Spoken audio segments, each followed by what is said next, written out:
नमस्कार दोस्तों, मैं सुमन सर आप लोगों के बीच एक नई टॉपिक लेकर आया हूं जो है विलवणीकरण या विसरण। सबसे ज्यादा पूछा गया है विसरण।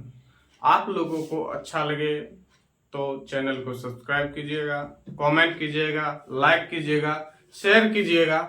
इससे ये होगा अपने दोनों आदमी को जो वार्तालाप होती है वो दोनों आदमी को बने रहे। चलिए हम लोग समझते हैं विलवणीकरण क्या होता है। विलवणीकरण इंग्लिश में कहते हैं डिलाइजेशन, वह प्रक्रिया जिसमें नमकीन पानी से खनिज पदार्थ को अलग करके मीठे पानी में बदला जाता है। हम लोग समुद्र के पानी को डायरेक्ट नहीं पी सकते हैं क्योंकि वह खारा होता है। खारा का मतलब नमकीन होता है, इसलिए हम लोग यूज नहीं करते हैं। जैसे ही हम लोग समुद्र में नहाते हैं तो शरीर सब चिपचिपा होने लगता है। क्यों लेते हैं तो शरीर चिपचिपा करने लगता है क्योंकि उसमें नमक की मात्रा ज्यादा है, इसी लेके उसको हम लोग प्यूरिफाई करके हम लोग यूज करते हैं। जैसे आप लोग बिस्लरी का बोतल पीजिएगा और बेली का पीजिएगा, बेली वाला जो पानी है वो थोड़ा मिठास लगता है क्योंकि उसको प्यूरिफाई करने की वही प्रक्रिया सबसे बेस्ट होती है। अगला है विसरण, इंग्लिश में कहते हैं डिफ्यूजन। दो विभिन्न पदार्थों के कणों का स्वतः ही मिलना विसरण कहलाता है। जैसे में अत्यधिक रिक्त स्थानों के कारण गैसों का विसरण तीव्रता से होता है। गैस जो है वो ज्यादा फैलता है। थोड़ा भी हम लोग को सिलेंडर जो लीक हो जाता है तो बदबू आने लगता है कि गैस हमारा खुला हुआ है या अगल बगल में गैस खुला हुआ है।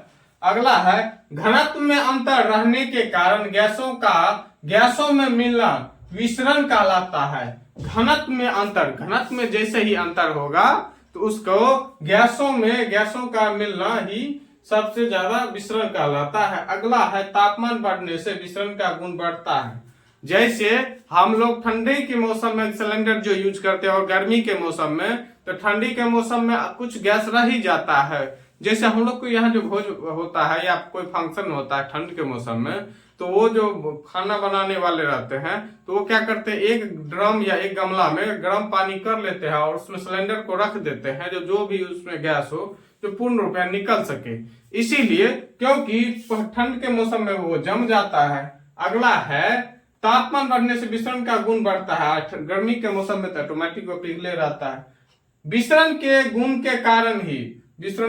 क्या सब है? गर्म खाने की सुगंध पूरे कमरे में फैल जाते हैं। जैसे बगल में जो खाना उना बनता है अच्छा खाना, तो हम लोग को यहीं से पता चल जाता है वो किसी घर में अच्छा खाना बन रहा है। अगला है अगरबत्ती जलाने पर खुशबू। हम लोग जो अगरबत्ती जलाते हैं तो पड़ोसी को नहीं कहते हैं तू सुन, वो ऑटोमेटिक वहां चले जाता है, यही है विसरण। अगला है सेंट मारने पर सेंट की खुशबू। सेंट आप मार के जाइएगा तो अगल बगल वाला सब कहेगा वाह क्या बात है, सेंट मारा है, क्योंकि उसके पास ऑटोमेटिक चला जाएगा क्योंकि वो विसरण का गुण होता है। अगला है मल मूत्र की दुर्गंध का नाकों तक पहुंचना। मल मूत्र जैसे पेशाब या बाथरूम जो कोई जाता है या कोई गैस जो छोड़ता है तो उसको बदबू उसके नाकों तक चले जाता है। किसके कारण? तो विसरण के कारण। चलिए अब हम लोग उससे आगे समझते हैं परासरण। परासरण को हम लोग ऑस्मोसिस कहते हैं। कहता है विलायक के अणु कम सांद्रता वाले घोल से अधिक सांद्रता वाले घोल की ओर गति करते हैं। आप लोग या हम लोग स्टूडेंट लाइफ में चना, किशमिश, चावल और मूंग का दाल ये सब हम लोग रात को सोने वक्त फूलने दे देते थे। ये सब पूरा ठोस होता था और सुबह उसको छान के उसको खा लेते थे नाश्ता के रूप में, तब जाते थे स्कूल। तो वही जो है पहले वो सुकड़ा हुआ, किशमिश जो होता है पहले सुकड़ा रहता है या चना ही रहता है पहले सुकड़ा रहता है। उसके बाद वो जैसे उसको हम लोग 6 घंटा या 5-6 घंटा छोड़ देते हैं पानी में, वो ऑटोमेटिक जो उसका साइज होता है उस साइज में आ जाता है। उसी को हम लोग कहते हैं परासरण। आपसे पूछेगा किशमिश जो है किस विधि को फॉलो करता है? परासरण। इसी टाइप का आपका क्वेश्चन है। अगला है व्युत्क्रम परासरण। रिवर्स ऑस्मोसिस क्या है? रिवर्स ऑस्मोसिस अणुओं का अधिक सांद्रता वाले विलयन से कम सांद्रता वाले विलयन की ओर गति करना ही व्युत्क्रम परासरण कहलाता है। जैसे समुद्री जल से आसुत जल का बनना, दोनों तो पानी न है हो, लेकिन समुद्र का जल हम लोग पी नहीं सकते। उसको प्यूरिफाई करने के बाद हम लोग पानी को यूज करते हैं, उसी को कहते हैं अशुद्ध जल यानी शुद्ध जल।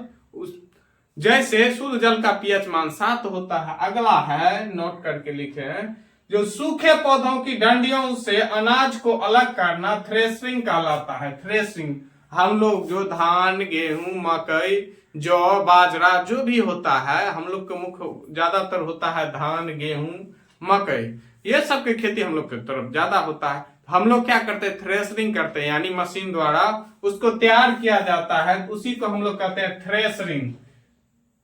अनाज से भूसी को अलग करना निष्पावन कहलाते हैं। निष्पावन, हम लोग जो धान जो कुटाते हैं तो चावल अलग और गेहूं उसका जो छिलका होता है वो अलग हो जाता है, उसी को हम लोग कहते हैं निष्पावन, यानी अलग अलग हो जाना। अगला है, मिश्रण के नीचे तली में बैठा अवक्षेप को अवसादन तथा ऊपरी भाग को अलग करना निस्तारण कहलाता है। हम लोग जो शरबत जो बनाते हैं, तो शरबत बनाते हैं तो चीनी जल्दी घुलता नहीं है, उसके पेंदी में जाकर बैठ जाता है, तो उसी को हम लोग कहते हैं निस्तारण। निस्तारण उसको कहा जाता है जो पेंदी में बैठ जाता है। अगला है, रंगों का पृथक करने की प्रक्रिया को क्रोमेटोग्राफी कहते हैं। ये सबसे ज्यादा बार पूछा गया है एग्जाम में, जो रंगों के का पृथक करने की प्रक्रिया क्या कहते हैं, क्रोमेटोग्राफी। अभी सब कोई दीपावली गुजरा है तो सभी अपने अपने घर को पेंट किए हैं, तो पुराना वाला पेंट को छोड़ कर नया वाला उस पर लेप लगाए हैं ना, हो तब ना घर चकाचक कर रहा है, उसी कहते हैं। जो उसको अलग करने की जो प्रक्रिया होती है, पृथक यानी अलग करना, क्रोमेटोग्राफी होता है। आप लोगों की वीडियो अच्छे लगे तो चैनल को सब्सक्राइब कीजिए, लाइक कीजिए, कमेंट कीजिए और